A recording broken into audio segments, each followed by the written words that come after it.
आज हम बात कर रहे हैं स्टोरी ऑन हार्वर्ड। तो फ्रेंड्स, ये कहानी एक सच्ची घटना पर आधारित है। ये कहानी एक ऐसे स्टूडेंट की है जिसने समाज को ये संदेश देना चाहा कि परिस्थितियाँ कैसी भी हों, अगर हम में उससे पार करने का जज्बा है तो कोई भी परेशानी हमारे लिए बड़ी नहीं हो सकती। साथ ही कड़ी मेहनत से हर कठिन से कठिन मंजिल तक भी पहुंचा जा सकता है। तो चलिए स्टोरी ऑन हार्ड वर्क हम जानते हैं कि परिश्रम की ये स्टोरी क्या है। किस्मत कोई नहीं होती, बस कर्म होता है। हमारा कर्म जैसे होते हैं, हम बाद में उसे किस्मत का नाम देकर ख़त्म कर देते हैं। ये कहानी एक ऐसे स्टूडेंट की है जो बेहद ही गरीब परिवार से था। उसे 2 वक्त की रोटी के लिए भी खुद बहुत कड़ी मेहनत करनी पड़ती थी। वो छात्र बेहद गरीब तो था, लेकिन खुददार भी बहुत था। वो अपनी स्कूल की फीस, किताबें, सब कुछ अपनी कमाई से ही भरता था, चाहे उसके लिए उसे एक रात खाली पेट सोना ही क्यों ना पड़े। वो छात्र हमेशा कोई ना कोई काम करके स्कूल की फीस के लिए पैसे इकट्ठे किया करता था। वो छात्र पढ़ाई में भी बहुत अच्छा था। छात्र की ईमानदारी और अच्छाई देखकर स्कूल के कुछ बच्चे उससे ईर्ष्या करने लगे थे। एक बार उन बच्चों ने उन छात्र को चोरी के इल्जाम में फंसाने का सोचा। उन्होंने स्कूल के प्रिंसिपल से जाकर उस छात्र की शिकायत कर दी कि वह हमेशा दूसरों के पैसे चुराता है और पैसे चुराकर वह स्कूल की फीस भरता है और किताबें खरीदता है। बच्चों ने प्रिंसिपल से छात्र को उचित दंड देने के लिए कहा। प्रिंसिपल ने बच्चों से कहा कि वो इस बात की जांच करेंगे और दोषी पाए जाने पर उसे उचित दंड भी मिलेगा।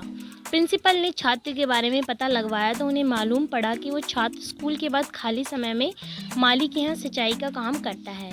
उस काम से जो पैसे मिलते हैं वो उससे अपने स्कूल की फीस भरता है और किताबें खरीदता है। अगले दिन प्रिंसिपल ने उस बच्चे को सबके सामने बुलाया और उससे पूछा कि तुम्हें इतनी दिक्कत होती है तो तुम अपने स्कूल की फीस माफ़ क्यों नहीं करवाते। छात्र ने उत्तर दिया कि अगर मैं अपनी सहायता खुद कर सकता हूँ तो मैं खुद को बेबस क्यों समझूं और क्यों दूसरों के सामने खुद को बेबस दिखाऊं। मैं अपनी फ़ीस माफ़ क्यों करवाऊं। आखिर दूसरे बच्चों के माता पिता भी तो मेहनत करके ही फ़ीस देते हैं, तो मैं भी मेहनत करके ही अपनी फ़ीस जमा कराता हूँ। इसमें गलत क्या है। वैसे भी आपने ही तो सिखाया है कि कर्म ही सबसे बड़ी पूजा है। छात्र की ये बात सुनकर प्रिंसिपल का गर्व से सर ऊंचा हो गया और दूसरे बच्चों को शर्मिंदगी महसूस करनी पड़ी। जी हाँ, हम बात कर रहे हैं महान लेखक बंकिम चंद्र चट्टोपाध्याय जी की। बड़ा होकर ये छात्र सदानंद चट्टोपाध्याय के नाम से भी जाने लगा। सदानंद चट्टोपाध्याय को बंगाल की शिक्षा संगठन के डायरेक्टर का पद भी मिला था। इस कहानी से हमें शिक्षा मिलती है कि हमेशा इंसान को अपने कर्मों पर विश्वास रखना चाहिए। सफलता पाने और आगे बढ़ने के लिए दूसरों पर निर्भर होने के बजाय खुद कड़ी मेहनत करनी चाहिए और ईमानदारी और मेहनत से व्यक्ति हमेशा बुलंदियों की ऊंचाइयों को छू लेता है। इसलिए हमें ज़िंदगी में हमेशा ईमानदारी को आगे रखना चाहिए और हर काम को ईमानदारी से करने की कोशिश करने रहना चाहिए। ज़िंदगी में हमेशा आगे बढ़िए और कुछ अच्छा करिए, लेकिन जो भी आप काम करें उसे ईमानदारी से करने की कोशिश कीजिए। बेशक ही ईमानदारी में बहुत ही अच्छे गुण हैं। आज नहीं तो कल हो सकता है कि जिस वक्त हम ईमानदारी लोगों के सामने प्रतीत करें उस वक्त हम सही ना भी दिख रहे हों, लेकिन ईमानदारी एक ऐसा फल है जिसका जो बाद में रिज़ल्ट मिलता है वो बेशक ही बहुत अच्छा होता है। हमें किसी के आगे झुकना नहीं पड़ता है। ईमानदारी से आप सर ऊंचा करके अगर छोटी बात भी कहेंगे तो लोगों को बहुत सही लगेगी, और अगर आप बेईमानी का काम करके सर ऊंचा करके कोई बात कहते हैं तो अगर लोगों के सामने उसमें आप अपने गर्व को प्रतीत नहीं कर पाएंगे। इसलिए अपनी ज़िंदगी में ईमानदारी को हर काम में आगे रखिए और कोशिश कीजिए कि आप अपने आप में स्वाभिमानी हो सकें। आज की ज़िंदगी को जीने के लिए स्वाभिमानी होना बेशक ही बहुत आवश्यक है।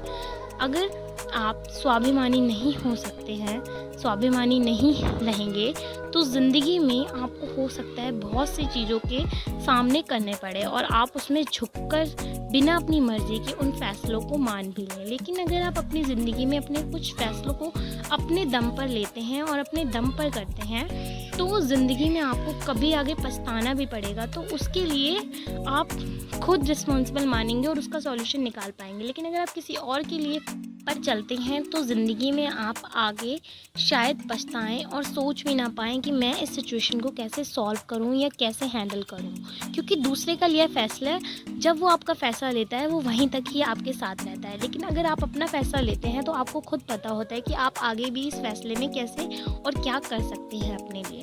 लेकिन अगर दूसरा आपकी लाइफ़ का कोई फ़ैसला लेगा तो वो आपके साथ उस डिसीज़न तक ही रहेगा। उस डिसीज़न के बाद वो ज़िंदगी में आपके साथ आगे नहीं होता है। इसलिए ज़िंदगी के फ़ैसले लेना आप खुद सीखिए और हमेशा स्वाभिमानी और ईमानदार जीवन को व्यतीत करना सीखिए।